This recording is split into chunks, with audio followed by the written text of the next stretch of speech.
O'zbekistonning futbol bo'yicha ayollar jamoasiga yangi bosh murabbiy tayinlandi. O'zbekiston futbol assotsiatsiyasi rahbariyati O'zbekiston ayollar milliy terma jamoasi bosh murabbiyligiga nomzod Katrina Kulbite bilan uchrashdi.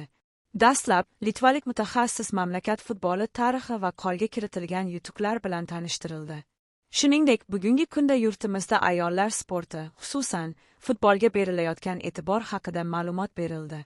OFA rahbariyati ayollar futboli kun sayin rivojlanayotgani va futbol bilan shug'ullanayotgan qizlar soni ortib borayotganini e'tirof etib, O'zbekiston mezbonlik qiladigan 2029-yilgi ayollar Osiyo kubogida munosib ishtirok etish, Jahon chempionati va Olimpiya o'yinlariga yo'llanma olish asosiy maqsadlar ekani, shuningdek, joriy yilning iyun oyida o'tkaziladigan 2026-yilgi ayollar Osiyo kubogi saralash bosqichida yuqori natija ko'rsatib, qit'a turniriga yo'llanma olish zarurligini ta'kidladi.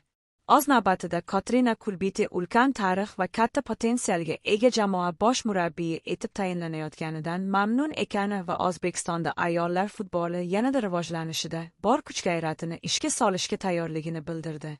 Shundan so'ng, UEFAning Pro litsenziyasiga ega bo'lgan Katrina Kulbite bilan shartnoma masalasida dastlabki muzokaralar olib borildi.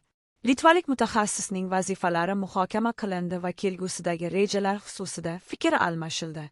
Ma'lumot o'rnida Katrina Kulbite UEFAning murabbiylarni o'qitish bo'yicha instruktori hisoblanadi. Litva ayollar terma jamoasi va turli yosh toifalaridagi qizlar terma jamoalarida bosh murabbiy va yordamchi murabbiy lavozimlarida faoliyat yuritgan.